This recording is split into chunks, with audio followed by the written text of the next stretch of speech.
The lord. మన ప్రభువైన యేసుక్రీస్తు పరిశుద్ధ నామంలో దేవుని ప్రియులైన మీ అందరికీ వందనాలు తెలియజేస్తున్నాను. ఈ సమయమందు మనం హెబ్రీయులకు రాసిన పత్రిక 12వ అధ్యాయాన్ని ధ్యానం చేసుకుందాము. విశ్వాస వీరులు మనం చూస్తూ సాక్షి సమూహం వారు.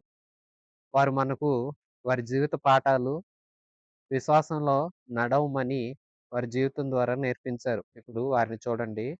వారిని చూస్తూ మీరు మీ ముందున్న జీవిత యాత్రను కొనసాగించాలి అంటూ రచయిత ఈ అధ్యాయంలో మరి కొన్ని అమూల్యమైన విషయాలను అలనాటి హీబ్రూ క్రైస్తవులకి నేడు మనకు కూడా ఉపయోగపడే మంచి మాటలను ఈ అధ్యాయంలో గ్రంథస్థం చేయడం జరిగింది. అధ్యాయాన్ని శ్రద్ధగా వినండి. హెబ్రీ పత్రిక 12వ అధ్యాయం మొదటి నుంచి. ఇంత గొప్ప సాక్షి సమూహము మేఘము వలె మనలను ఆవరించి ఉన్నందున మనము కూడా ప్రతి భారమును సులువుగా చిక్కులు పెట్టు పాపమును విడిచిపెట్టి విశ్వాసమునకు కర్తయు దానిని కొనసాగించు వాడనైన యేసువైపు చూచుచు మన ఎదుట ఉంచబడిన పందెములో ఓపికతో పరిగెత్తుదము. ఆయన మన ఎదుట ఉంచబడిన అవమానము కొరకై ఆనందము కొరకై అవమానమును నిర్లక్ష్యపెట్టి సిలువను సహించి దేవుని సింహాసనము యొక్క కుడిపార్శ్వమున ఆసీనుడై ఉన్నాడు. మీరు అలసట పడకయు మీ ప్రాణములు విసుగకయు ఉండునట్లు పాపాత్ములు తనకు వ్యతిరేకముగా చేసిన తిరస్కారమంతయు ఓర్చుకొనిన ఆయనను తలంచుకొనుడి.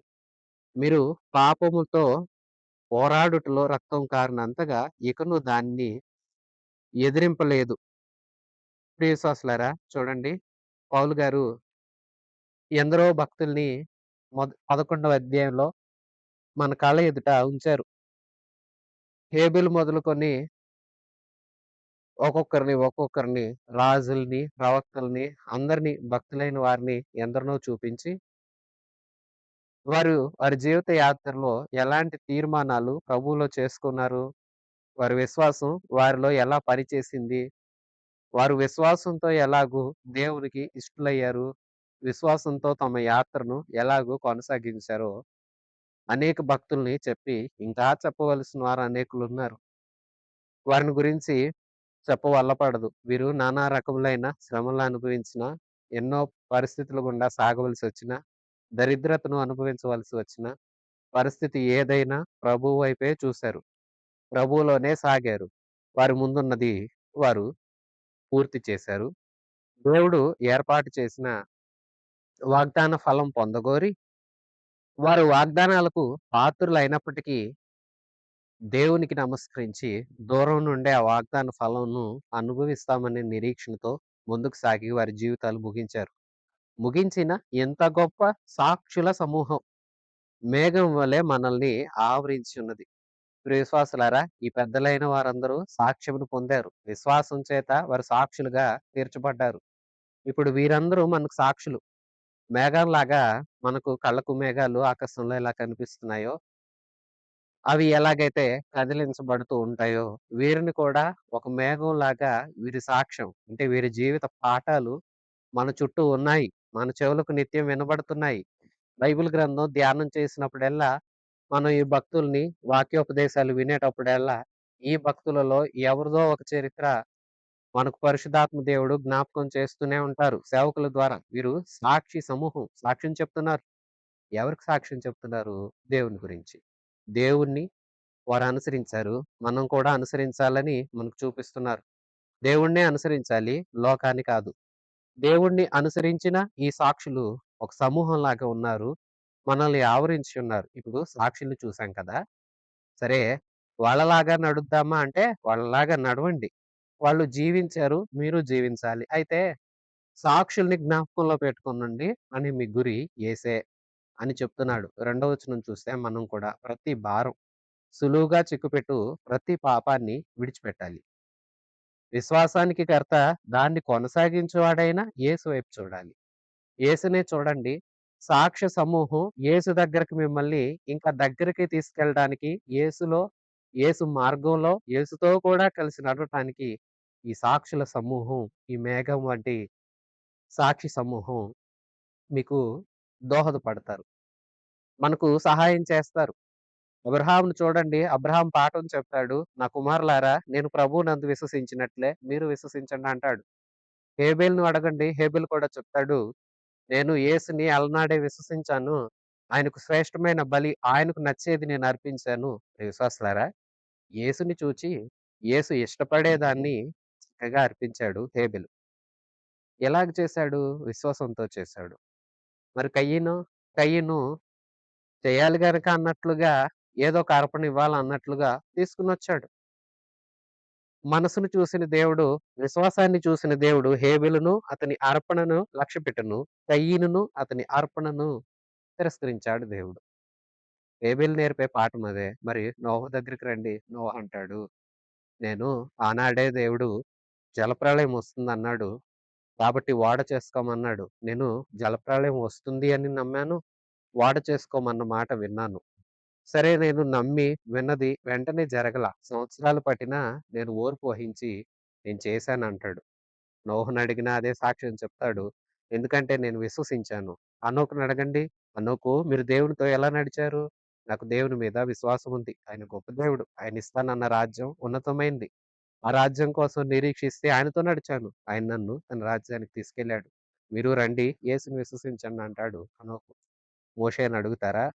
లేదంటే యెహోషువని అడుగుతారా? లేదంటే దావీదుని అడుగుతారా? భక్తుల్ని ఎవరినైనా మీరు అడగండి. వారు యేసు వైపు చూడండి అని చెప్తారు. మేము యేసు వైపే చూసాము. మా పరిస్థితులన్నీ ఆయనకు నచ్చేటట్లుగా తీర్చుకోవాలని, మార్చుకోవాలని దేవుడినే గురిగా, గమ్యంగా పెట్టుకొని మేము సాగాము. మేము మీకు సాక్షులం. మీ ముందు నడిచాము. మీరు నడవండని వారు చెప్తున్నారు. ఇప్పుడు వారి మాటలేమో ప్రక్క నుండి వింటూ ముందున్న యేసు వైపు చూడాలి. ఎందుకంటే రాజ్యాన్నిచ్చేది యేసు. మన కోసం మరణించి, రక్తమంతా చిందించి, సిలువనందు మరణించి, సమాధి చేయబడి మూడో దినాన తిరిగి లేచి వస్తానన్నవాడు యేసు. సాక్షి సమూహం మనకు మాదిరి మాత్రమే. వచ్చి తీసుకెళ్ళేదేసే, వాగ్దాన దేశాన్నిచ్చేది దేసే, ఉన్నతమైన రాజ్యంలో మనల్ని నివసింపచేసేది యేసే, మన కన్నుల నుండి కారు ప్రతి బాష్ప బిందువులు తుడిచేది యేసే. ఈ సాక్షులు సాక్ష్యం మాత్రం చెప్తారు. యేసు వైపు నడవండి. ఆయన దగ్గర గొప్ప దీవెనుంది. వాగ్దాన ఫలం మనం పొందుతాము. వాగ్దానం చేసిన ఈయన నమ్మదగినవాడు. మేము నడిచాం. మీరు నడవండి అంటున్నారు. మరి గ్రంథకర్త ఏం చెప్తున్నాడంటే, వారు మనకు చెప్పే మాటలు వింటూ యేసుని చూసి నడుద్దాం. యేసు వైపు నడుద్దాం. ఎందుకంటే, ఈ భక్తులు మనకు సాక్షులుగా నిలిచారు. వారు మనలాంటి మానవులే. వారిలో కొన్ని లోపాలు కూడా ఉన్నాయి. అయినప్పటికీ లోపాలను ప్రక్కన పెట్టి వారు యేసునే గురిగా, గమ్యంగా పెట్టుకొని ఎలా సాగారో విశ్వాసానికి కర్త ఎవరి మీదైతే విశ్వాసం ఉంచమంటున్నామో, ఆ విశ్వాసానికి కర్త యేసు. దాన్ని కొనసాగించువాడు యేసు. ప్రియ విశ్వాసులారా, యేసు ఆత్మ ద్వారా మనలో ఉంటారు. పరిశుద్ధాత్మ మనలో ఉండి, మన విశ్వాసంలో నుండి మనం పడిపోకుండా దినదినం మనకి విశ్వాసంలో ఎదిగేలాగా, యేసుక్రీస్తుకి దగ్గరయ్యేలాగా పాఠాలు నేర్పేది పరమ ఉపాధ్యాయుడైన పరిశుద్ధాత్మ దేవుడే కదా! మరి పరిశుద్ధాత్మ మనల్ని విశ్వాసంలో కొనసాగేలా చేస్తున్నారు. కాబట్టి విశ్వాసానికి కర్త, కొనసాగించువాడైన యేసు వైపు చూడండి. చూచుచు ప్రతి భారాన్ని, పాపాన్ని విడిచిపెడదాము. భారము అంటే ప్రియ విశ్వాసులారా, పాపాన్ని సులువుగా చిక్కులు పెట్టే ప్రతిదాన్ని విడవాలి. ఇక్కడ జీవిత యాత్రను పరుగు పందెంగా పోల్చి మాట్లాడుతున్నాడు పౌలు. ప్రియ విశ్వాసులారా, ఈ విధమైన మాటలు ఆయన కొన్ని పత్రికల్లో కూడా చెప్పారు. ఇక్కడ అంటారు, మన ముందు ఉంచబడిన పందెంలో ఓపికతో పరిగెత్తుదాం. చూడండి తిమోతి పత్రికలో కూడా పౌలన్నారు, తిమోతి మంచి పోరాటం పోరాడాను. నా విశ్వాసాన్ని కాపాడుకున్నాను. నా పరుగు కడముట్టించాను. అంటే ఇక్కడ కూడా ఏం చెప్తున్నాడు? పరుగు పందెం. అందులో నా పరుగు పూర్తయింది. యేసులో సాగుతున్న విధానం మన జీవిత యాత్ర ఒక పరుగు పందెం. ఒక పరుగు పందెంతో పోల్చి మాట్లాడుతున్నాడు. బహుమానం కోసం పరిగెత్తుతారు ఆటగాళ్ళు. అదే విద్యాన్ని అర్థమయ్యే జీవిత పాఠంగా మార్చి చెప్తున్నాడు. అలాగే మనం గలతీ, ఎఫెసీ, ఫిలిప్పి ఆ పత్రికల్లో కూడా ఒకానొక చోట ఇలాగ మాట్లాడతారు. ఏమనంటే, నేనొకటి చేయుచున్నాను. అదేంటంటే, వెనుకున్నవి మరచాను. ముందున్న వాటికే వేగిర పడుతూ పిలుపుకు తగిన బహుమానం పొందాలని నేను పరిగెడుతున్నానన్నాడు. అక్కడ కూడా జీవిత యాత్రను పరుగు పందెంగా చెప్పాడు. మీకు కూడా అదే చెప్తున్నాను. మన ఎదుట ఉంచబడిన పందెములో ఓపికతో పరిగెడదాం. ప్రియ విశ్వాసులారా, ఆటగాళ్ళు పరిగెత్తడానికి వెళ్ళేటప్పుడు తేలికైన బట్టలు వేసుకోవాలి. లేదంటే వారి బట్టలే వారికి ఆటంకం అవుతాయి. 2 తేలికైన ఆహ్, జోళ్ళుండాలి. చెప్పులు లేదా బూట్లు తేలిగ్గా ఉండాలి. అలాగే పరుగు పందాలు ఆడే వ్యక్తి నెత్తి మీద ఏ భారాన్ని పెట్టుకోకూడదు.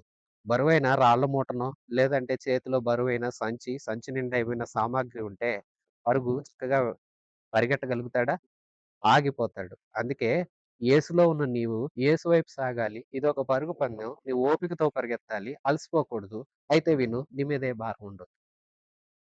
ఇది సులువుగా చిక్కులు పెట్టే పాపము ఉండొద్దు. అవిధేయత, అవిశ్వాసం అని ఇలాంటి భారాలు పాపపు ఇష్టమైనదేది నీకు ఉండకుండా ఉంటే నేను తేలిగ్గా ఉంటాం. తేలికగా ఉంటే పరుగు పందెం అలవోకగా పూర్తి చేయగలుగుతాం. లేదు భారాలు పెట్టుకున్నామనుకోండి, ఆ భారాలే మనల్ని ఆపేస్తాయి. పాపముందా? పాపమే నిన్ను యేసుకు దగ్గర కాకుండా ఆపేస్తుంది. జాగ్రత్త. యెషయా గ్రంథంలో మనం చదువుతాము. రక్షింపనేరకయుండునట్లు నా హస్తం కొరచ కాలేదు. విననేరకయుండునట్లు నా చెవులు మందం కాలేదు. మీ పాపాలే అడ్డొచ్చాయి. నేనేం చేయను? నేను మీకు సాయం చేయాలనుకున్నాను. నేను మీకు నా హస్తము చాపి సాయం అందించాలనుకుంటే, నా చెయ్యి కొరచకాల. నా చెయ్యి మీ దగ్గరకి రాకుండా మీ పాపం అడ్డొచ్చింది. అదే చెప్తున్నారు. ఇప్పుడు పాపం గనక నిలిచి ఉంటే యేసుకు దగ్గర కాలేము. అదే ఒక గోడలాగా మారుతుంది. ఆ గోడ తొలగించాలనే కదా యేసు ప్రభు భూమి మీదకొచ్చారు. ఇంకా మనం అదే పాపంలో నిలిచి గోడ కట్టుకుంటూ ఉంటే, మనల్ని ఇంకెవరు కాపాడుతారు? సహోదరులారా, ఇంత గొప్ప సాక్షి సమూహం ఉంది కదా! సాక్షి సమూహాన్ని చూడండి. ఇందులో భక్తుల గురించి చెప్పానుగా. భక్తులు చూడండి. వారు యేసు వైపు ఎలా చూసారో, మీరు యేసు వైపు చూడండి. వారెలా నడిచారో మీరు అలాగే నడవండి. ఓపికతో పరిగెత్తండి. ఇంకా వారిలో అయినా కొన్ని లోపాలున్నాయి గానీ, యేసు లోపం లేని దేవుడు, విశ్వాసానికి కర్త. ఆయన వైపు చూడండి. మీ ముందున్న పందెంలో ఓపికతో పరిగెత్తండి. ఆయన ఎలాంటి దేవుడనుకున్నారు? ఆయన తన ఎదుట ఉంచబడిన ఆనందం కోసం అవమానాలను నిర్లక్ష్యపెట్టారు. సిలువను సహించారు.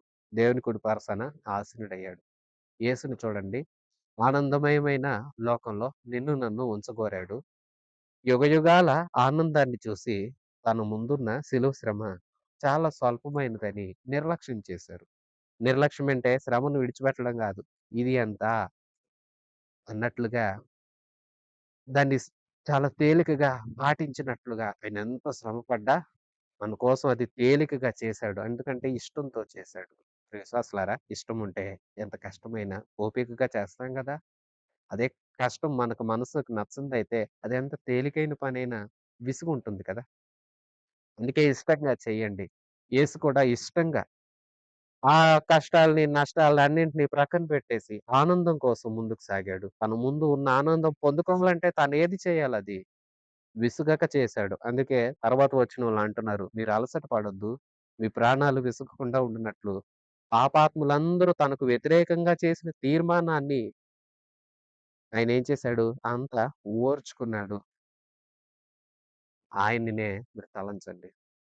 ఎందరో పాపాత్ములు దూషించిన, వ్యర్థమైన మాటలు మాట్లాడినా, నిందలు పెట్టినా, అవమానించినా, ఎన్ని చేసినా ఆయన అన్నింటిని ఓపికగా సహించాడు.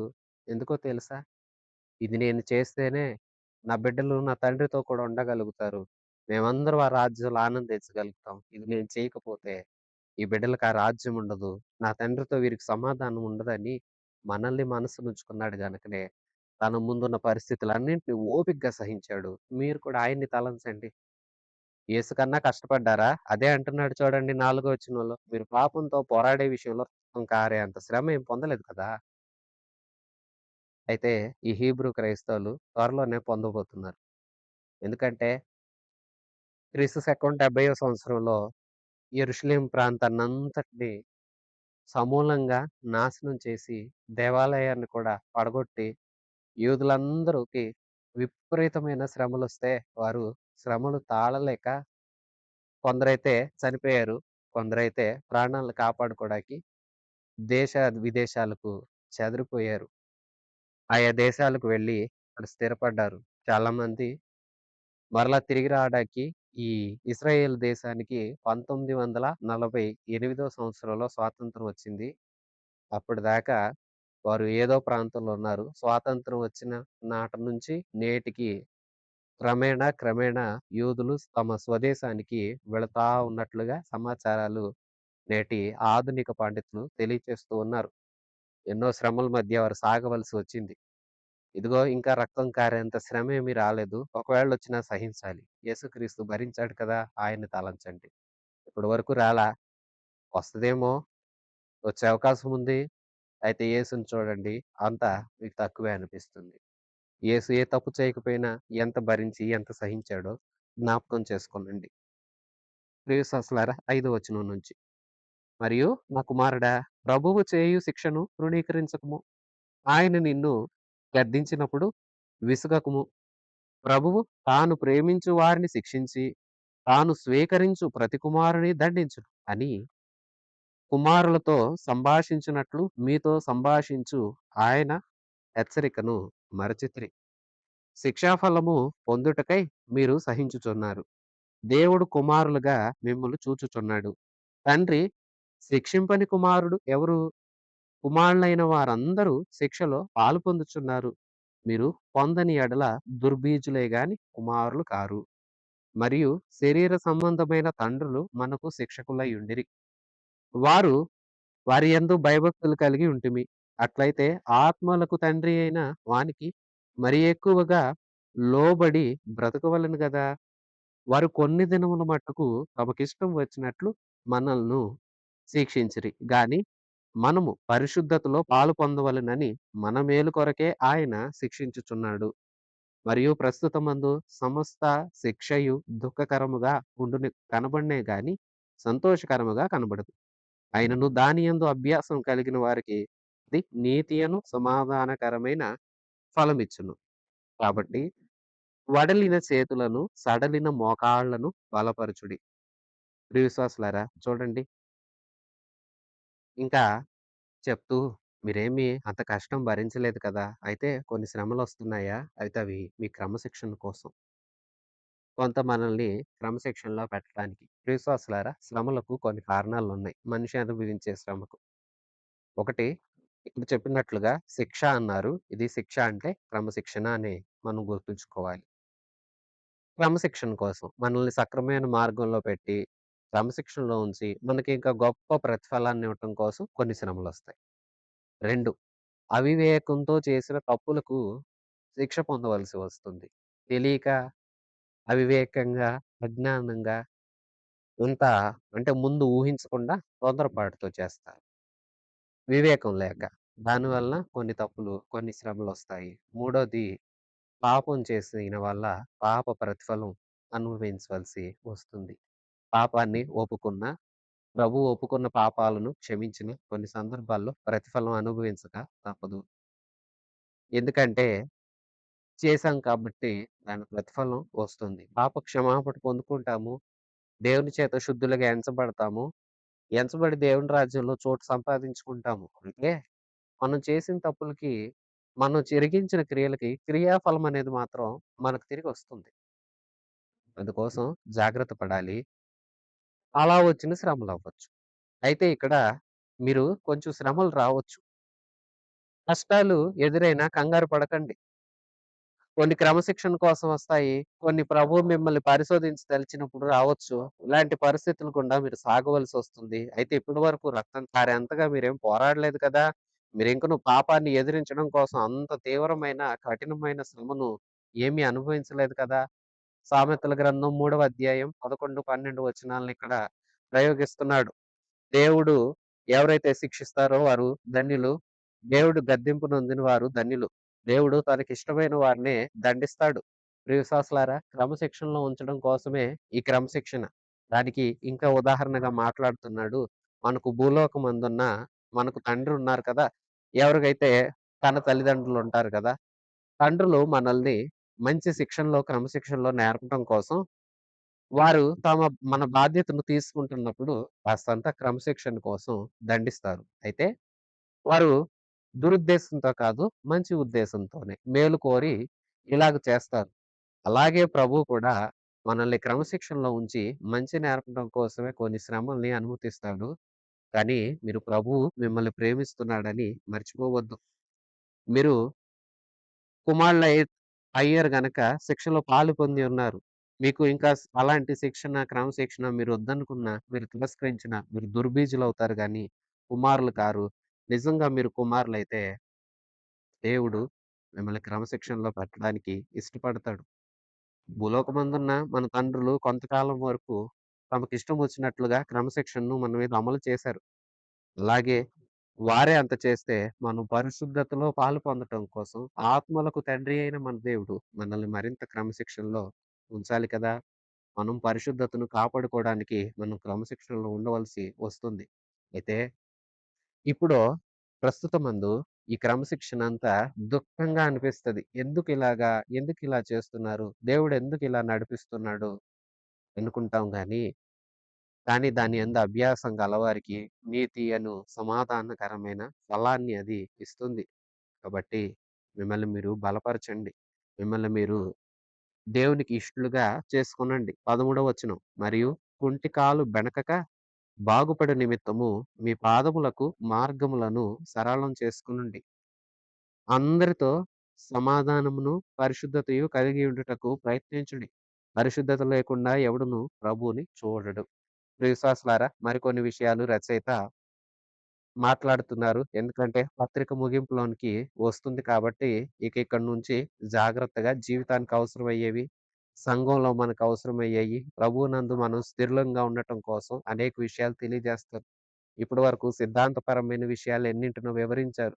క్రీస్తు ఏమై ఉన్నారు? ఆయన ఎవరెవరి కంటే శ్రేష్ఠుడు? ఆయన పరిచర్య ఎంత శ్రేష్టమైంది? ఆయన ఇవ్వబోయేది ఎంత శ్రేష్టమైనది? ఇలాంటి విషయాలు చర్చించిన రచయిత పౌలు ఇప్పుడు దేవునిలో మనం ఎదగటానికి అవసరమైనయి ఆలనాటి హీబ్రూ క్రైస్తవులకి, వింటున్న మనకి ఎంతో జీవితాలు సక్రమంగా కట్టుకోవడానికి దోహదపడే అనేకమైన విషయాలను తెలియచేస్తున్నారు. మార్గాలు సరళం చేసుకోనండి. మంచిగా చూసుకోనండి. మంచి మార్గాల్లో నడవండి. పాపంలోకి వెళితే మీరు జాగ్రత్త ఇబ్బంది పడతారు.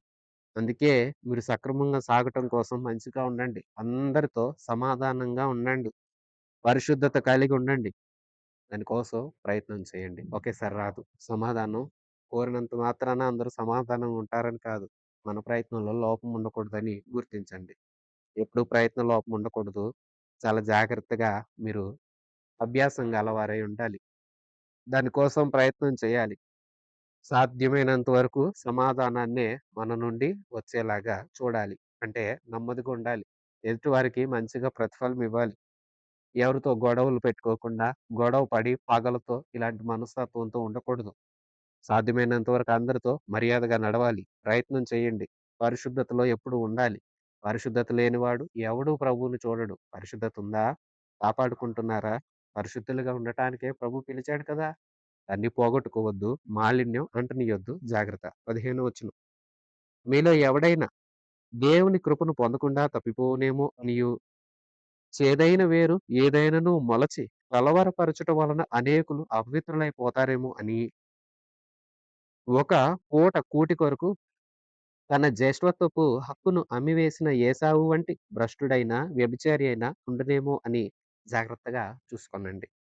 ప్రియ విశ్వాసులారా, ఇక మీరు జాగ్రత్తగా ఉండండి అన్నారు అని దేవుని కృపను ఎవరైనా కోల్పోతారేమో, మీరు చాలా జాగ్రత్తగా ఉండండి. పొందుకున్న కృప ఎంతో విలువైంది. కృప ఎప్పుడు కోల్పోతాం? దేవునికి దూరం అయితేనే కోల్పోతాం. దేవునికి దగ్గరగా ఉన్నంత కాలం మన మీద ఈ కృప నిలిచి ఉంటుంది కదా! కాబట్టి తప్పిపోతారేమో జాగ్రత్త. ఎందుకు తప్పిపోతాం? చేదైన వేరు మొలిస్తే తప్పిపోతాం.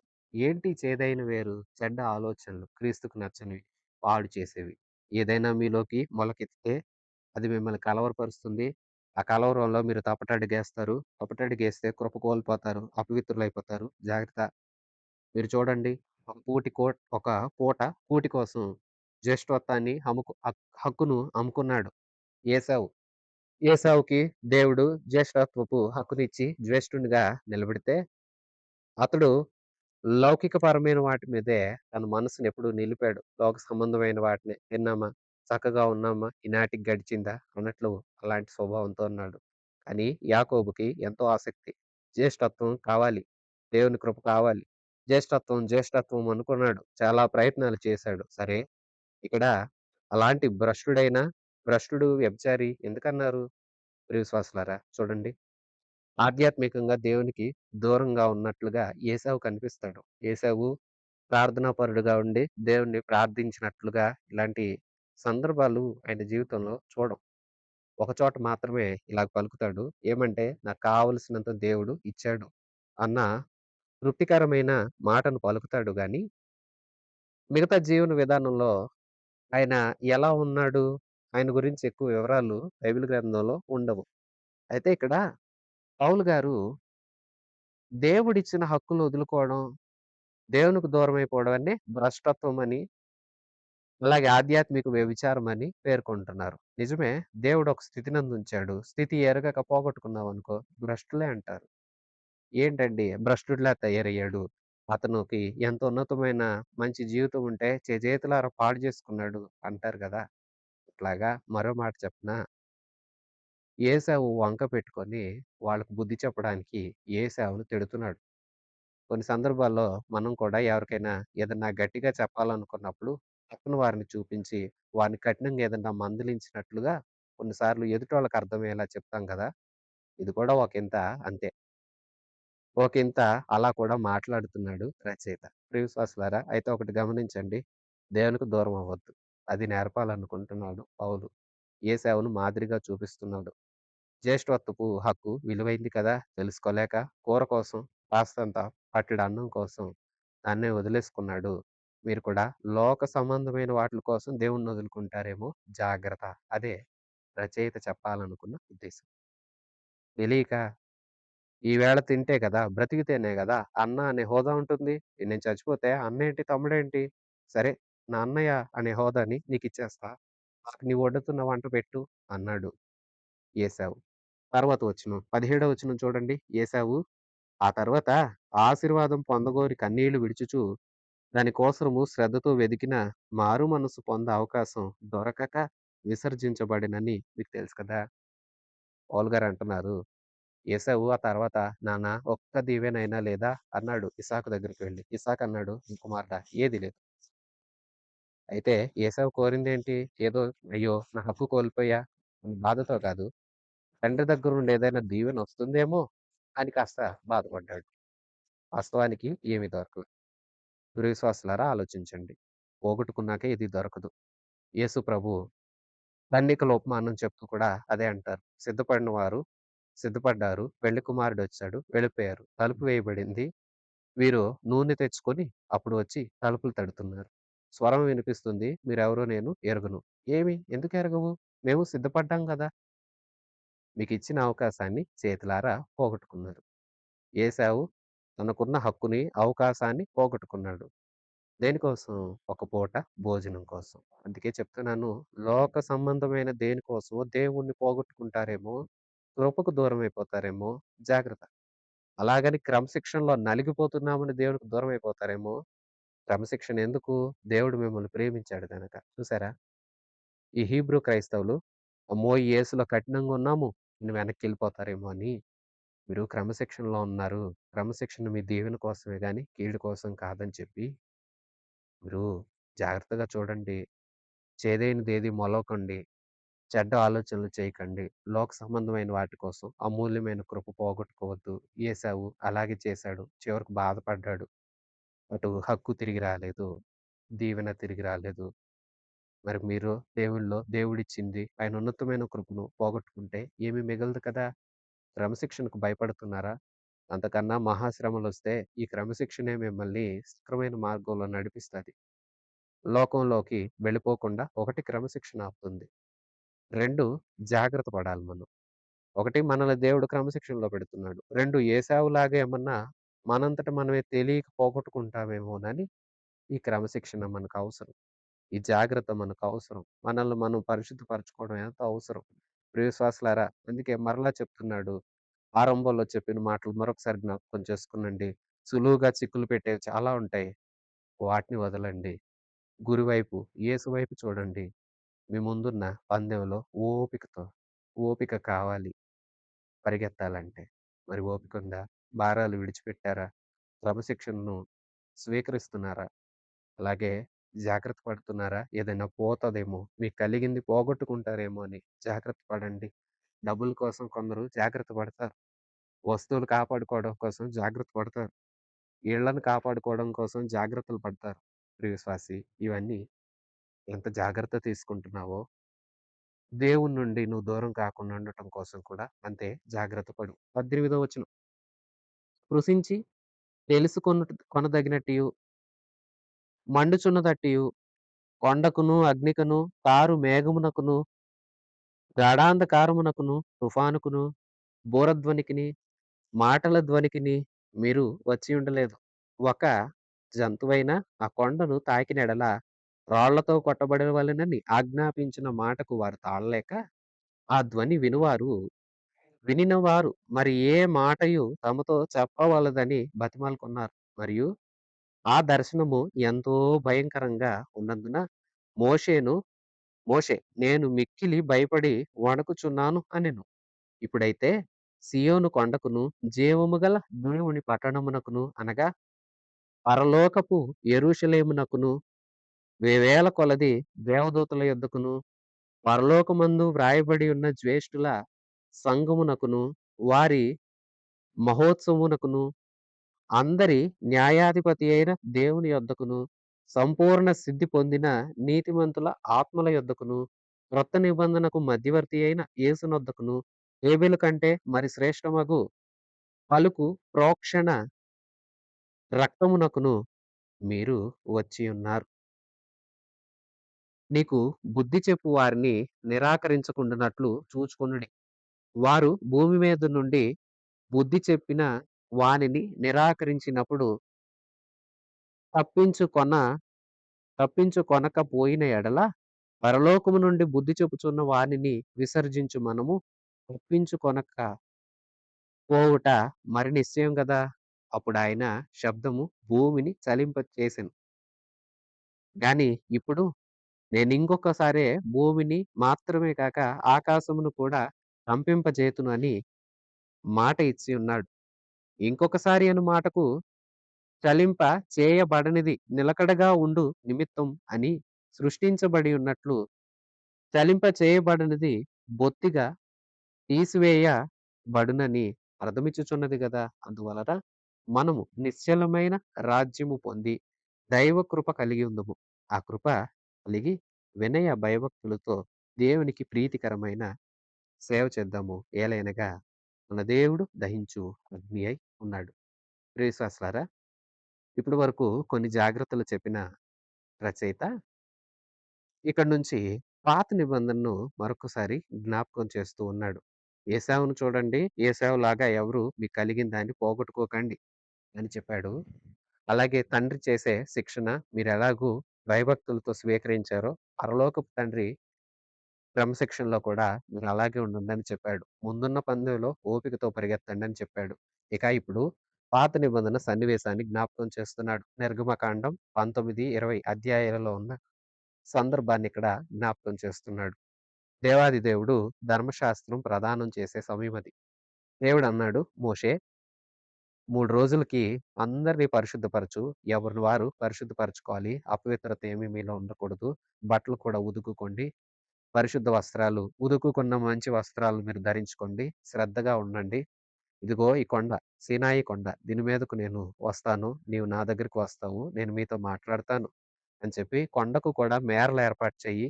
మనుషులు గాని, జంతువులు గాని ఎవ్వరు తాకకూడదు, రాకూడదు అని చెప్పాడు దేవుడు. చెప్పినట్లుగానే మోషే ప్రజలందరినీ ఆజ్ఞాపించాడు. పరిశుద్ధపరచుకోమన్నాడు. ఎవరి వంతు చొప్పున వారు పరిశుద్ధపరచుకున్నారు. ఇక మూడవ నాడు రానే వచ్చింది. మూడవ నాడు ఉదయం లేచారు. ఇక వారిని వారు శుద్ధి చేసుకున్నారు.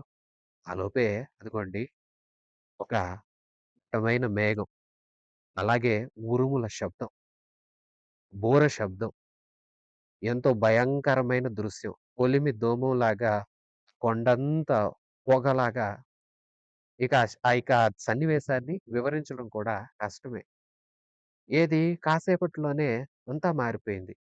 అప్పుడు ఒక బూర శబ్దం వంటి స్వరంతో దేవుడు మాట్లాడుతున్నాడు. ఆ మాటలు వినలేక ప్రజలు ఆ దృశ్యాన్ని చూడలేక, అయ్యా! అయ్యా!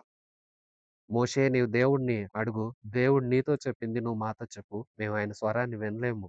అంటే ఇక దేవుడు మోషే వాళ్ళందరికీ ఆజ్ఞాపించు. కొండ దగ్గరికి ఎవరు రావద్దని చెప్పు. వస్తే వారు చచ్చిపోతారు జాగ్రత్త. జంతువులు కూడా రానివ్వద్దు. జాగ్రత్త చేయండి అని చెప్పారు.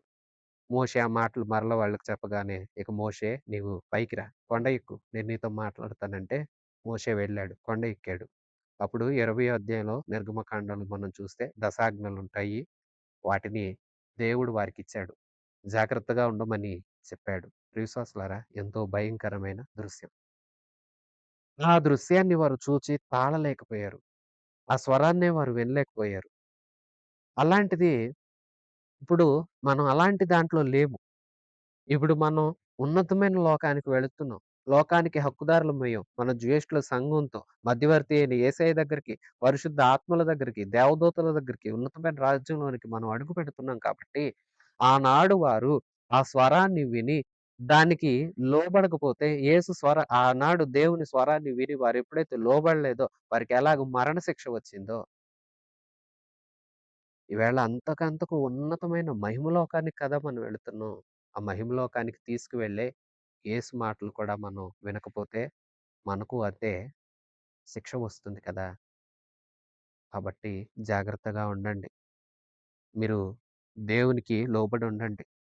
ఆనాడు దేవుడు భూమిని కంపింపచేయగా, ఇదిగో అన్ని జనులందరూ తమ ఇష్ట వస్తువులు తీసుకొని వస్తారని హగ్గయి ప్రవచన గ్రంథం 2వ అధ్యాయం 6, 7 వచనాలను ఇక్కడ జ్ఞాపకం చేస్తూ, నేను ఇంకొక మారే భూమిని, ఆకాశాన్ని కంపింపచేయబోతున్నాను అంటున్నాడు ప్రభు. కంపింపచేయటమేంటి? పాత సృష్టి అంతా లయమైపోతుంది. మిక్కటమైన వేండ్రముతో కరిగి నశించిపోతుంది. క్రొత్త భూమి, ఆకాశం సృష్టించబడతాయి. ఆ క్రొత్త భూమి, ఆకాశం సృష్టించబడిన క్రొత్త సృష్టిలో నీవు, నేను దేవునితో కూడా దేవుని రాకడలో మన దగ్గరికి ఆయనతో కూడా వెళ్ళి, ఆయన దగ్గర ఉండి యుగయుగాలు ఆయనతో సంతోషిస్తాం. ఆయన ఇచ్చే ఉన్నతమైన లోకాన్ని మనం అనుభవిస్తాం, ఆనందిస్తాం. అంటే ఆయన రెండో రాకడ రాబోతుంది. మొదటిసారి అదిగో అలాగూ వచ్చాడే, అప్పుడే వారు తాళలేకపోయారు కదా! కానీ ఇప్పుడు యేసునామధేయుడుగా వచ్చి, శాంతముగా వచ్చి, సిలువను శ్రమనంతా సహించి, మన కోసం మరణించి, తిరిగి లేచిన యేసయ్య ఉన్నాడు కదా! ఈ యేసయ్యని మీరు జాగ్రత్తగా అవలంబించండి. ఈ నిత్య ఉన్నతమైన ఆ లోకానికి మీరు హక్కుదారులవ్వాలి తప్ప దూరమైపోకూడదు. దూరమైపోకూడదంటే మీరు మీకియ్యబడిన కృపను కాపాడుకొనండి. మన దేవుడు దహించు అగ్ని. నిశ్చలమైన రాజ్యాన్ని పొంది దైవ కృప కలిగి ఉందాం. కృప కలిగి వినయ భయభక్తులతో దేవునికి ప్రీతికరమైన సేవ చేద్దాం. దేవుడు మనల్ని నశింపచేసే గుంపులో మనం ఉండకుండా, తన రాజ్యంలో తనతో కూడా యుగయుగాలు ఆనందించే గుంపులో మనం ఉండినట్లుగా మనల్ని మనం సిద్ధపరచుకుందాం. అలనాడు అదిగో దేవుని స్వరాన్నే వారు వినలేకపోయారు. ఇప్పుడు మనం దేవుని దగ్గరకే వెళ్ళబోతున్నాం. వారు వినలేకపోయి నశించారు. కానీ మనం అలా కాదు. ఆయన స్వరాన్ని విని ఆయనకు దగ్గరవ్వాలి. అలనాటి పాపపు స్థితి వారిని దేవుడికి దగ్గర చేయలేకపోయింది. ఈరోజు క్రీస్తునందు నీవు నేను పరిశుద్ధులం అవుతున్నాం గనక, క్రీస్తు రక్తం చేత కడగబడుతున్నాం కదా! గనక నేరుగా ఆయన దగ్గరికే వెళ్ళే భాగ్యాన్ని పొందుకున్నాం. ఈ భాగ్యం ఉన్నతమైంది. పోగొట్టుకోకండి. ఇదే పాఠం. పోగొట్టుకోవద్దు. కృప ఉన్నతమైంది. ప్రియవిశ్వాసులారా, అధ్యాయం విన్నారు కదా! పాపముంది. పాపాన్ని విడవండి. భారాన్ని విడవండి. సులువుగా చిక్కులు పెట్టే ప్రతి భారాన్ని, పాపాన్ని విడిచిపెట్టి, విశ్వాసానికి కర్త అదిగో అల్లంత దూరాన నీకై నాకై ఎదురు చూస్తూ రమ్మని పిలుస్తున్నాడు. ఆయన దిశగా ముందుకు సాగుదాం. ఓపికతో పరిగెడదాం. భారం ఉంటే పరిగెత్తలేం. పాపం ఉంటే దేవునికి దగ్గర కాలేము. విడిచిపెట్టండి. సాక్ష్య సమూహం ఉంది. ఈ సాక్షులు సాక్ష్యం చెప్తున్నారు. యేసు వైపు సాగమని. వారు సాగారు. మనం కూడా సాగుదాం. తండ్రి తనకిష్టమైన బిడ్డల్ని క్రమశిక్షణలో నడిపి మంచి జీవితాన్ని అందించాలని ఎలా ఆశపడతాడో, దేవుడు కూడా మన ఆత్మలకు తండ్రి కాస్తంత క్రమశిక్షణలో నడిపిస్తాడు. క్రమశిక్షణకు విసుగవద్దు. అలసిపోవద్దు. దేవునిలో ఉండండి. లోకాన్ని ప్రేమించి, లోకంలో ఉన్న వాటి కోసం ఉన్నతమైన వాటిని పోగొట్టుకుంటారేమో. చేదైన వేరు మొలవనివ్వకండి. జాగ్రత్తగా చూసుకోనండి. ఏశావు తనకు ఉన్నది పోగొట్టుకున్నాడు. మరలా వెతికితే దొరకలేదు. మీరు కూడా అలా ఉంటారేమో, కృపను పోగొట్టుకుంటారేమో జాగ్రత్త. ఈ కృప ఎంతో ఉన్నతమైనది. అలనాటి పాత నిబంధన భక్తులు దేవుని స్వరాన్నే వినలేకపోయారు. ఎందుకంటే వారున్న స్థితి అలాంటిది. ఇప్పుడు మన కోసం అమూల్యమైన, శ్రేష్టమైన పరిశుద్ధ రక్తం చిందించబడింది. ఆ రక్తం చేత కడగబడ్డాము. ఆ రక్తమందు క్రీస్తు యేసునందు నీవు నేను విశ్వాసం ఉంచాము. ఇప్పుడు మనం దూరస్తులం కాదు. ఆయన ఉండే చోటికి వెళ్ళగలిగినంత సమీపస్తులం అవుతున్నాము. కాబట్టి కృపను పోగొట్టుకోకండి. ముందుకు సాగండి. ప్రియవిశ్వాసులారా, యేసు మనందరి కోసం ఎదురు చూస్తూ ఉన్నాడు. మనం వస్తామని, ఆయనతో కూడా మనం యుగయుగాలు ఉండాలని, ఆయన రాజ్యంలో మనల్ని చేర్చుకొని, మనతో కూడా ఆయనతో కూడా మనం యుగయుగాలు ఆనందం గలవారమై ఉండాలని కోరుకుంటున్నాడు. ఇదిగో దూరాన యేసు ఉన్నాడు. ఆయన్నే చూడు. సాక్షి సమూహం మాట వింటూ, ఆయన్నే చూస్తూ పరుగు కొనసాగించు. ఓపికగా పరిగెత్తు. భారాన్ని విడిచిపెట్టు. ప్రభువు తన చేతులు చాపి ఎదురు చూస్తున్నాడు. పరిగెత్తుకుంటూ వెళ్ళి ఆయన కౌగిలిలో మనందరము వాలిపోదాము. ప్రభువు లాంటి కృప మనందరికీ అనుగ్రహించునుగాక. ఆమేన్. మన ప్రభువైన యేసుక్రీస్తు కృప, తండ్రి అయిన దేవుని పరమ ప్రేమ, పరిశుద్ధాత్మ దేవుని సన్నిధి సహవాసం మనందరికీ సదాకాలం తోడై ఉండి నడిపించునుగాక. ఆమేన్. God bless you.